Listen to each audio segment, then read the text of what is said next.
Okay, I'm back here again with this with the same thing. I didn't watch this video. Usually, I watch like the first two or 3 minutes of it just to see if it's worth worth the time to do anything on it. But Chris Broussard is going to give his thoughts. I watched the thumbnail of this video. I'm pretty sure they're going to broach one of the. They're gonna talk about one of the teams that I already brought up. But let's get to it. I love it. That's honesty for you. Back here with Chris Broussard. And Broussard, we're talking about the future of Ben Simmons in Philadelphia because the present is not great. That after Ben's brutal showing in that second round series against the Hawks, and well, after now a couple years of failing to take that next step offensively, at least if there was some improvement year after year, we'd feel a little differently. But Broussard, his stock is low right now. Would it be a smart move for the Sixers to trade? Let's look at that play again. And this is what I'm talking about, how much of a mismatch this guy is and how he should be taking advantage of his size and his speed. And look how he just drives right past Trae Young. And Trae Young he gives up on him. He gives up on the play. This is what Ben Simmons should be doing every single time up the floor. Putting incredible amounts of pressure on the defense. Defensively, at least if there was some improvement year after year, we'd feel a little differently. But Broussard, his stock is low right now. Would it be a smart move? Look, they didn't even defend him. Now, I don't know at what point this was in the game. It could have been in a game where they were up comfortably and they just wasn't trying to play defense to foul him. But Ben Simmons is capable of doing this. Even if he can't shoot the three, Ben Simmons should be averaging 35 points a game alone because he's big, he's fast, and he has, I'm pretty sure, the touch around the rim that he can take the contact and still finish at the rim. Force the defense into foul trouble, force the defense to collapse, to open up shooters in the corners. This is what Ben Simmons should be doing a lot more. Super aggressive with it. But for some reason he doesn't. For the Sixers to trade him this offseason? Jenna, it's not black and white. It's not an absolutely we must trade Ben Simmons this summer or an absolutely we must keep him. All right. Ben Simmons should want to leave. Ben Simmons, watch what they did. He was there with what they did to Markelle Fultz. He knows that this organization don't care about their talent. They don't care. All they care about is that you produce. They don't care about developing. They don't care about nurturing. They don't care about taking care of the players that they bring there. Markelle Fultz should be a cautionary tale to the Sixers players that I need to make sure that I'm taken care of. Otherwise, they won't do it. And then I'll be out and I'll be to blame because they won't take responsibility for it. If I'm Ben Simmons, I want to leave. I want to go somewhere else. If I'm him, I will want to get away. I will want to go somewhere else. But that's just me.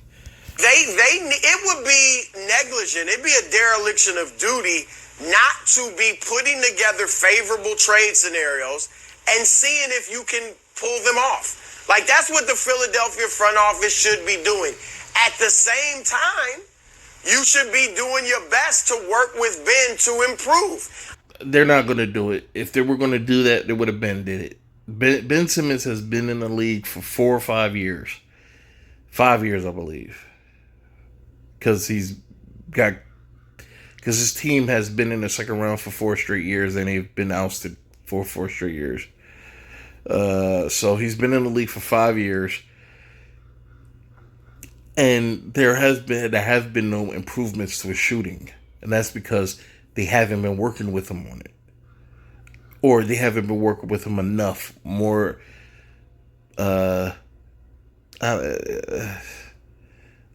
focused. They haven't been more focused on it. But let's get Obviously in the gym with him working on his jumper, as Doc Rivers said they're going to do. But I think he needs to see a sports psychologist. He admitted after the series it was mental.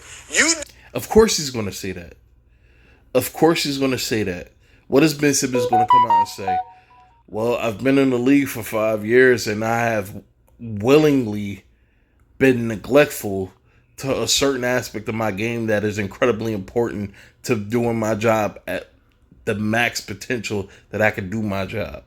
Is that what he's going to say? Or is he going to say, I'm having some mental issues when it comes to the shooting. I'm having the yips, so I need to talk to a doctor about possibly getting past this slump that I'm in. Of course he's going to say that, because it's less. It lessens the criticism. It lessens the blow of what it actually is. Of course, somebody would rather be mentally inept rather than willfully ignorant to something or willfully neglectful to something. Like, he would want it to be a mental thing. So it's an excuse. It's an excuse, because there's no way you've been in the league for 5 years, and for all 5 years it's been a mental thing with your shooting. There's no fucking way. There's no way. No other game seems to suffer as much as this shooting, but it's a mental thing. Okay, you got it. Do not want this to turn into Nick Anderson. Nick Anderson he was never Ben Simmons, but he was a very good player. And he was never the same after he missed those 4 free throws in game 1 of the finals against Houston. And you don't want this to haunt Ben Simmons the rest of his career. So I think you have to do those two things simultaneously. And I think his value is actually fairly high. People still know in the right situation, Ben Simmons can be very valuable. We know all the great things he does, but I think you can build around him if you have 4 shooters around him. The problem is... So if every other position on the floor can shoot, Ben Simmons doesn't need to shoot. That is such a demeaning thing. If you're a superstar player, that's such a demeaning way to look at it. Okay, so since I can't do this, even though I should be able to do this by now, since I can't do this, everybody else on the floor should have to do this for me. Sure, I got you. It's hard to have him and a low post scorer like Embiid, because one of them has to, in fact, the low post scorer is going to be the one that has to go out on the perimeter, because if you don't play Ben near the basket, nobody's going to guard him. And you're playing 4-on-5. So in a situation where they don't have a low post scorer like Embiid, and that's where you take advantage of it. If Ben Simmons is at the 3-point line and nobody is near him, you get him the ball, everybody spreads out, and you allow him to attack. Do what LeBron James does. LeBron James is notorious for that. Spreading everybody out, ball at the top of the key, he drives it into the paint. If the defense doesn't collapse, he gets an easy bucket. If the defense collapses, he kicks it out to the open man. Have him do that more aggressively. Draw fouls. Sure, he can't shoot free throws well either, but draw fouls. If you're drawing fouls from the first quarter to the fourth quarter, you're going to foul quite a few people out. You have to be super aggressive with it, though. It has to be an intent to be aggressive. If you're not intending to be aggressive with it, then it's not going to work. It's not going to be as effective as it could be. But I don't know what they're doing in Philly.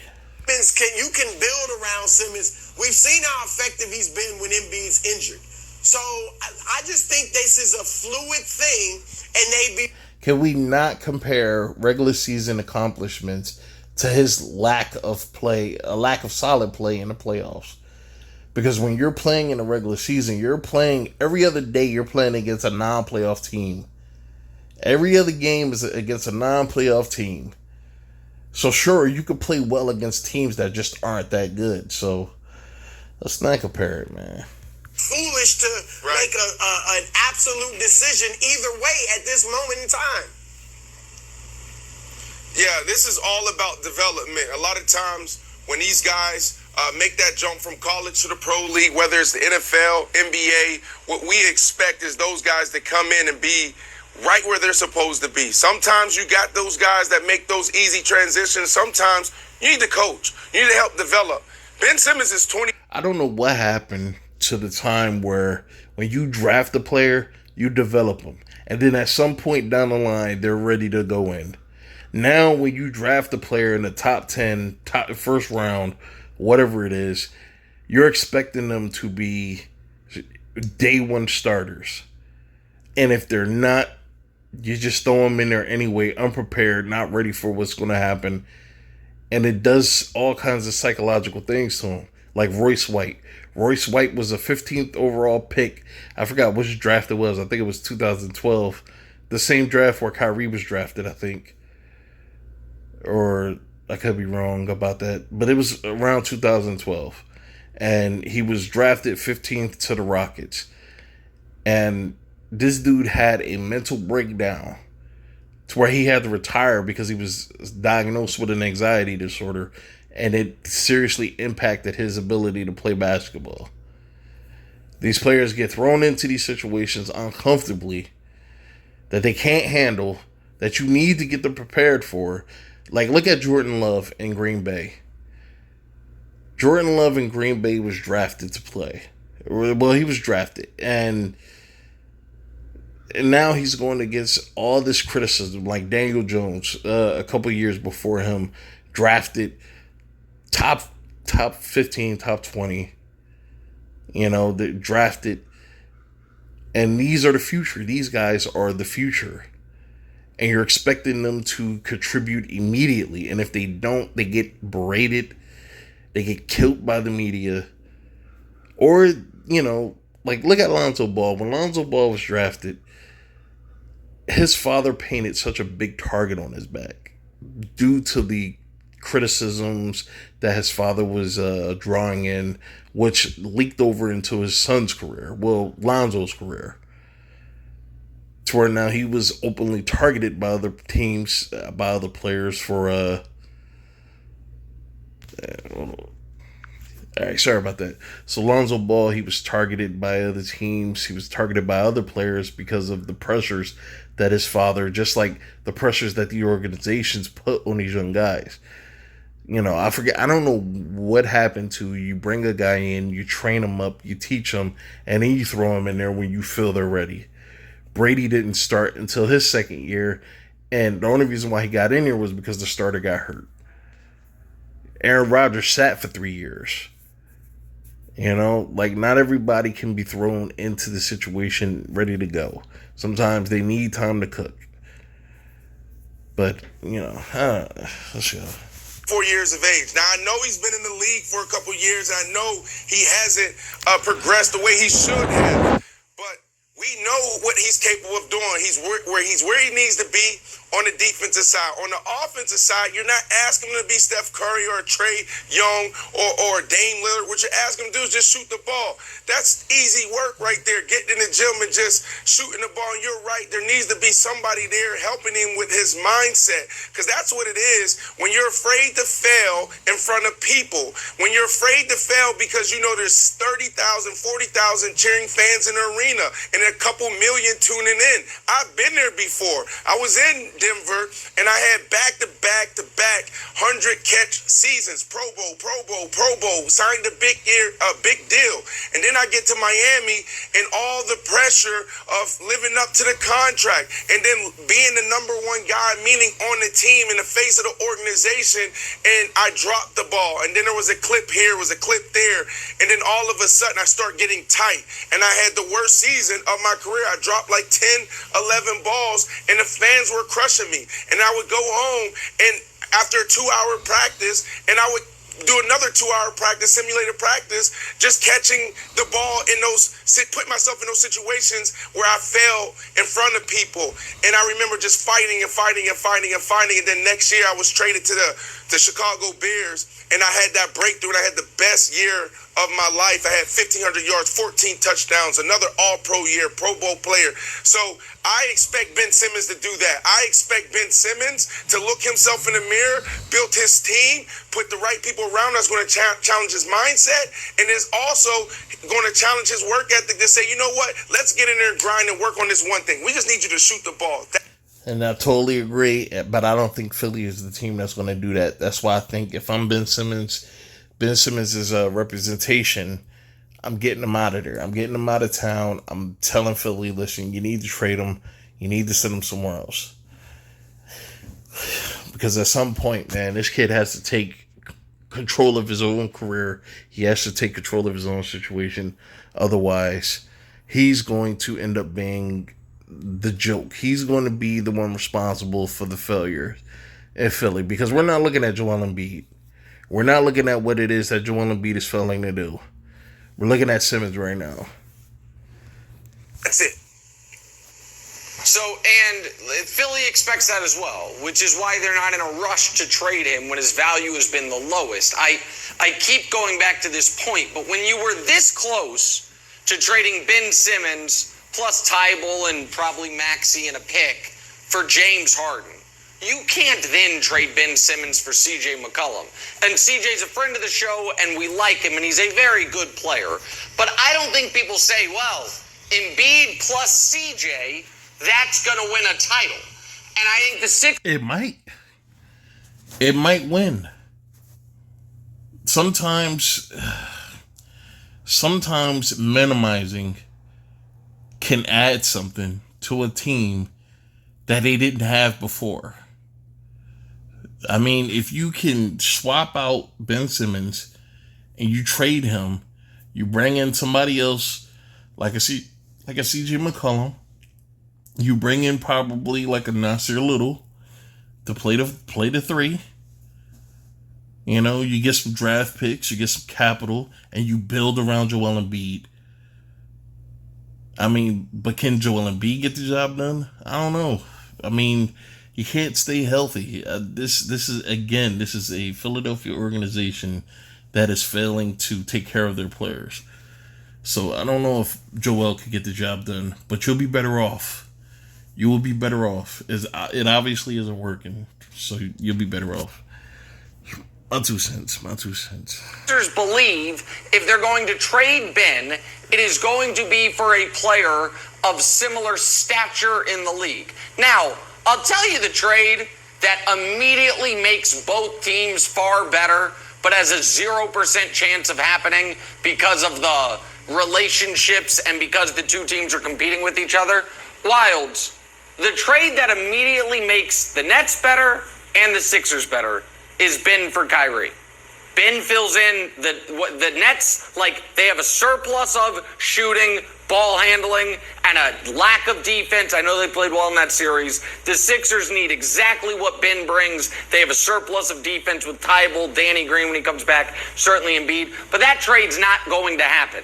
But if you're Philly, I think, of course you are listening. But I think you are more than listening. I think you are waiting. I think you are waiting for the next James Harden, meaning the next superstar that all of a sudden's like, don't want to be here. And maybe that'll be Dame. Maybe it's Bradley Beal finally. I don't know who it's going to be. But when that guy makes it known he doesn't want to be wherever he is, here's what's going to happen. Oklahoma City's going to come forward and say, we've got a bunch of 13, 15, 17, and 19-year-olds that you can have on your team one day via draft picks. New Orleans is going to offer the same thing. Philly is going to be able to say, we have an established NBA All-Star in Ben Simmons. And we have, by the way, young players in Tybal and Maxey who have proven things already. Would you rather take the lottery tickets of the draft picks, or would you rather take the established players? But in order for that trade to happen, Wilds, not only does that superstar have to ask out, I also think Ben in the first few weeks of the season has to show a willingness to shoot the basketball that he has not shown at any point in his career. I think he can. All right, let's try to use that argument for just a second to see if it works. All right, if you're the Philadelphia 76ers and you call one of these teams and you say, listen, you have a bunch of draft picks, and we all know draft picks are uncertain. You don't know what you're going to get. You don't know if you're going to be able to maximize the pick. You don't know what's going to happen. It's such an anxious situation. But all that could be minimized if you trade all those picks to me, and I give you a proven all-star. I give you a bunch of young guys who's proven as well. So that way you don't have to deal with the uncertainty of drafting players.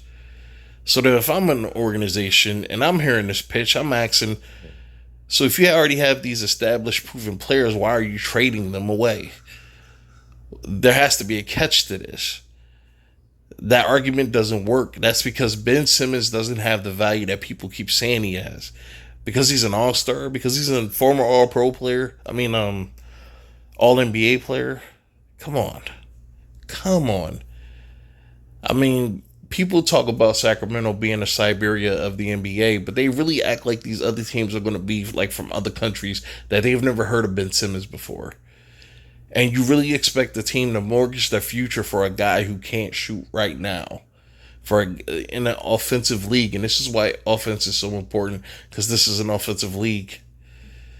This is an offensive league. Like, you need offense. Rebuild his value quickly, but it has to be by doing what so many of us have been imploring him to do for so many years now. So nobody wants to fail. So I buy the afraid to fail sort of narrative here, Brandon. That's all it is. It's narrative. Conjecture. Like to say that's what it is guesswork. Because Ben Simmons could come out and say, listen, it's all in my head. It's all in my head. I can't get over it. It's all in my head. I'm having mental issues. People lie. People lie. People tell you things to make the situation a lot less serious than what it is. People will lie. It's self-preservation. This is a self-preservation move. I wouldn't want to fail in front of 30,000 people. Right. But this is what is necessary for Ben to get over the hump. And the idea that he's in a gym by himself with a shooting guard, with a shooting coach, and that's going to do it, I don't think that's it. I think because either way, if he gets out there and misses his first 3 shots, I feel like that still comes back to him. I don't think his shot is that broken that, unless he decides to change hands, that's going to be the major hump. The major hump is mental and a willingness to shoot. So here's the afraid to fail part, and this is what I think needs to happen in Philadelphia. I think there needs to be a public press conference. Maybe it's on social media. Maybe it's a clutch thing and the Daryl Morey and Ben Simmons. And you say, you know what? We are launching Trust the Process 2.0. I'm Ben Simmons. I am going to shoot a lot. But here's the thing, guys. I'm going to miss a lot. And I need your support. And you know what Philadelphia would do? Sure. We've already do it. Our whole mantra is trust the process. We understand that we built this very team because we understood that short-term failure leads to long-term success. You know what? And as much as I disagree with this, it will work. They'll come out, they'll push some bull crap like Trust the Process Part 2. They'll say, look, we need you to support this guy even though he may not play well. And the fans will do it. It's such a political move. It's very manipulative. It's very misleading, but it will work. It will work. It will get the fans on his side. They're going to give him a chance. But none of this is going to mean anything if Ben doesn't improve his shooting. Now, people keep saying that it's a mental thing. But when you can't shoot from day one, how is it a mental thing? So, I don't know. And when Ben Simmons was making those All-NBA teams, nobody was talking about how deficient he was shooting the ball when he's averaging those triple-doubles and stuff. Like, this is only an argument when they get bounced out the playoffs. So, all right, man, that's it, man. I'm done with this. I'm done. All right.